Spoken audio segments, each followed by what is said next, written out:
Hello everyone, कैसे हैं आप सब। I hope you all are doing good. और मैं बता दूं, मैं भी ठीक हूँ।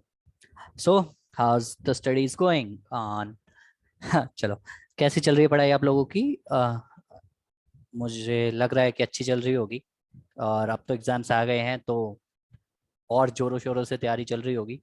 आई hope things are going good और आप बहुत ही अच्छे से मेहनत कर रहे हैं। एंड अच्छा रिजल्ट आएगा इस बार, और आप सब सीए बनेंगे और आप सबकी अच्छी खासी जॉब लगे। प्रैक्टिस करो, बिजनेस करो, कुछ भी करो, उसके बाद जो मर्जी करो एंड एंजॉय द लाइफ। ठीक है, चलो। मैं ये वीडियो बना रहा हूँ पेपर 6D इकोनॉमिक लॉ।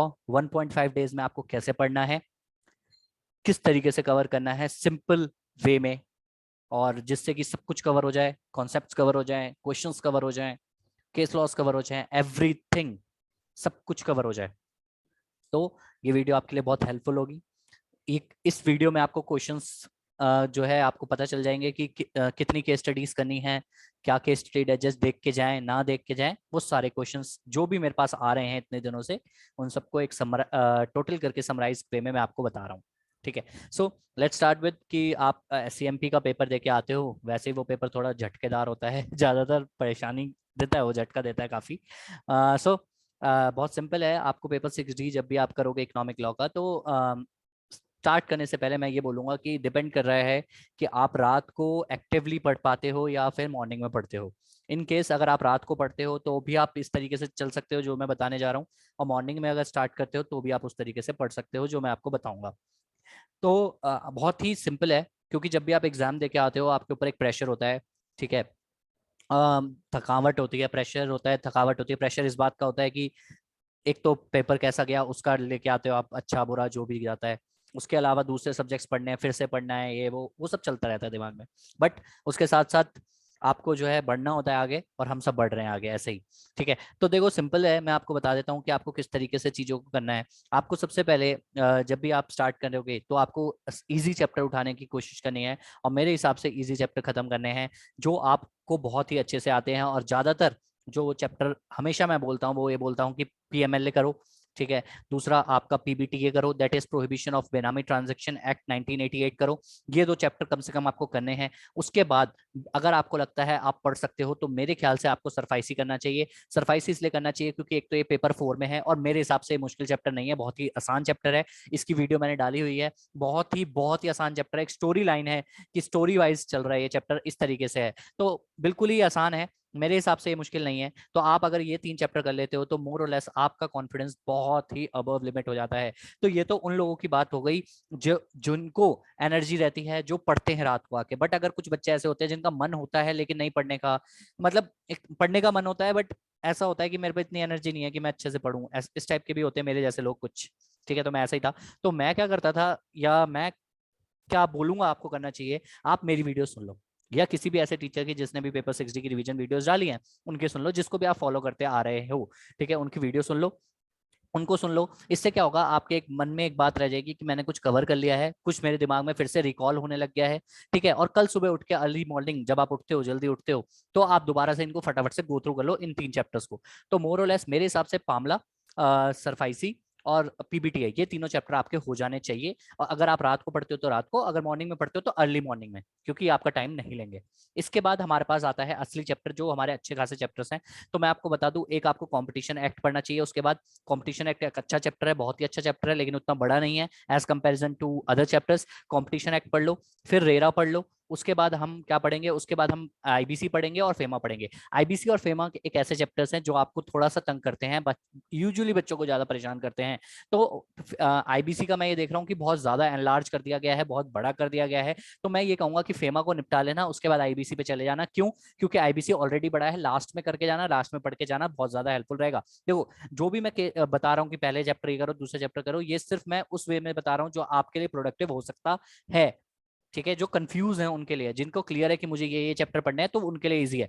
ठीक है, मैं उस पॉइंट ऑफ व्यू से बता रहा हूँ जिससे और क्योंकि कुछ बच्चे कंफ्यूज रहते हैं कि पहले कौन सा करे बाद में कौन सा करे। तो बहुत सिंपल है यार, 7 चैप्टर हैं। सबसे पहले पामला, पीबीटीए और सरफाइसी को खत्म कर लो, उसके बाद कंपटीशन एक्ट को खत्म कर लो, फिर रेरा को खत्म कर लो, ये इजी चैप्टर्स हैं, ठीक है। उसके बाद फेमा और आईबीसी में आपकी चॉइस है। अगर आपको जो भी मुश्किल लगता है उसको लास्ट में लेना। क्यों? क्योंकि जितना याद रहेगा, जितनी लेट करोगे उतना पेपर से आसपास याद रहेगा। ये मेरी थ्योरी होती थी और सबकी यही होती है कि थोड़ा सा बाद में कर लेंगे, देख लेंगे, ठीक है। क्योंकि ओपन बुक है, ठीक है, ओपन बुक है, तो मेरी थ्योरी ये रहती थी कि लास्ट में करूंगा तो मुझे याद रह जाएगा, क्या पता कि चैप्टर ये पेज पे ये लिखा था, हाँ ऐसा कुछ रिलेटेबल लिखा हुआ था। तो आपको अगर ऐसा पसंद आए तो आप ऐसा कर सकते हो। जब आपके ये सारे चैप्टर्स हो जाए, बहुत ही अच्छे से आपको गो थ्रू करना है।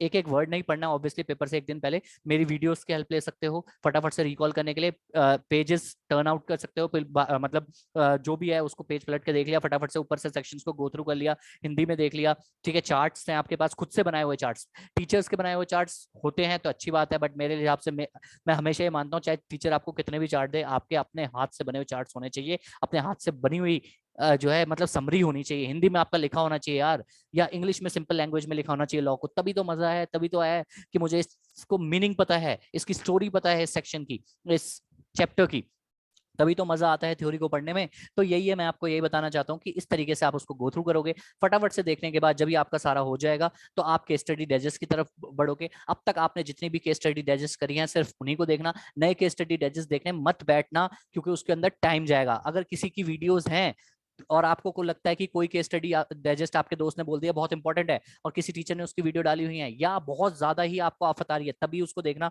वरना मत देखना। जो पुराने केस स्टडीज या जो भी केस स्टडी डाइजेस्ट आपने करे हैं और उसमें क्वेश्चन इंपॉर्टेंट जिनको मार्क किया है, सिर्फ उनको गो थ्रू करना है। You don't have to waste your time for the new questions. I repeat, don't waste your time for new questions in that one day, ठीक है। क्योंकि कॉन्सेप्ट्स अगर क्लियर हैं, चैप्टर का मतलब अगर पता है, तो क्वेश्चन उसी लॉ में से आएगा। ये कोई वैसा एसएफएम नहीं है कि कुछ भी बड़ा सा क्वेश्चन बना के दे देंगे, वैसा कुछ बना के दे देंगे। जो आएगा उस लॉ से ही आएगा, लॉ के बाहर से कुछ भी नहीं आएगा, ठीक है। तो उसी आईसीआई के स्टडी मैट से सब कुछ आएगा, उसी केस लॉज में से सब कुछ आएगा, ठीक है। तो केस स्टडी डाइजेस्ट को आप इस तरीके से इंपॉर्टेंट वाले देख लेना अगर टाइम मिल जाए तो। उसके अलावा आती है केस लॉस। केस लॉस के बारे में मैं ये बोलना चाहूंगा, अभी एमटीपी जो आईसीए ने रिलीज करी थी सीरीज 2 की, एमटीपी जो रिलीज करी थी उसमें क्वेश्चन था जो डायरेक्टली केस लॉ से उठा के दिया गया था। और जब मैंने केस लॉ की वीडियो डाली थी तो मुझे याद है पीबीटीए का जब मैंने वीडियो डाला था केस लॉ का, तो उसमें मैंने 6 पॉइंट्स बताए थे आपको कि ये पीबीटीए के क्वेश्चंस में बता देना 6 पैरामीटर्स है कि कैसे पता चलेगा कि कोई भी ट्रांजेक्शन बेनामी ट्रांजेक्शन है। आईसीए ने एज इट इज वो क्वेश्चन डाला है और वही केस लॉस में डाला है। जिसने वो वीडियो अच्छे से सुनी होगी वो तो उसका जवाब दे देगा, और ऐसे क्वेश्चंस पेपर में भी आएंगे। तो केस लॉ के लिए मैं ये बोलूंगा जितने भी नए केस लॉज है उसको तो समरी बना के आप कर लेना, और बाकियों के लिए मेरी वीडियो देख लेना, उस पर ज्यादा टाइम पास करने की जरूरत नहीं है। हमेशा ये बोलूंगा उस पर ज्यादा टाइम पास करने की जरूरत नहीं है, ठीक है जी। अब बात आती है, जो थोड़े से लोग दुखी हैं कि वीडियोस नहीं आएंगी या नहीं आएंगी, जरूर आएंगी। मैं फिर से रिवीजन वीडियोस लाऊंगा और बहुत जल्द लेके आऊंगा अगले, उसके लिए आपको मिल जाएंगी। और पूरी शिद्दत के साथ मैं वीडियोस बनाऊंगा, अच्छे से बनाऊंगा जैसे बना के डाली है, और उल्टा उससे अच्छे से बनाऊंगा, जितना कंपैरेटिवली पिछली बार डाली हो उससे और अच्छे से बनाऊंगा। क्योंकि जो गलतियां पिछली बार करी हैं उसको सुधारेंगे और अच्छे से आपको देने की कोशिश करेंगे। बट आपसे सिर्फ इतना ही एक्सपेक्टेड है कि प्लीज सब्सक्राइब करें चैनल को और स्टे इन टच, कमेंट्स करके बताएं कि मेरी वीडियो से हेल्प हो रही है या नहीं हो रही है, कैसा आपका पढ़ाई चल रही है। कोई भी प्रॉब्लम हो, किसी भी तरीके की प्रॉब्लम हो, कमेंट करें, हम आपसे बात करेंगे। और आपका साथ बनाए रखिए और अच्छे से पढ़ते रहिए। बाय, शबा खैर, all the best, take care of yourself and your family and study well. और रिजल्ट वाले दिन बताना कि कितने मार्क्स एग्जामिशन आई, जैसे कि आपके बहुत सारे दोस्तों ने बताया है। कमेंट्स पढ़िएगा, आपको भी मजा आएगा, आपको कॉन्फिडेंस आएगा मेरी वीडियोस पे, और आप होपफुली आप सबके लिए इतनी ही हेल्पफुल रहेगी जैसे बाकियों के लिए थी। और इस बार के भी रिजल्ट में मेरे को उतना ही अच्छा कमेंट्स का बेस मिलेगा कि हाँ हमारे बहुत अच्छे मार्क्स आए हैं और मेरी वीडियोस ने हेल्प करी है। Thousands of students are commenting कि बहुत ही हेल्पफुल हो रही है वीडियोस, अच्छे मार्क्स आ रहे हैं। आई होप आप भी उनमें से एक होंगे और आपके भी अच्छे मार्क्स आएंगे। बाय, शब खैर, all the best, take care of yourself and your family.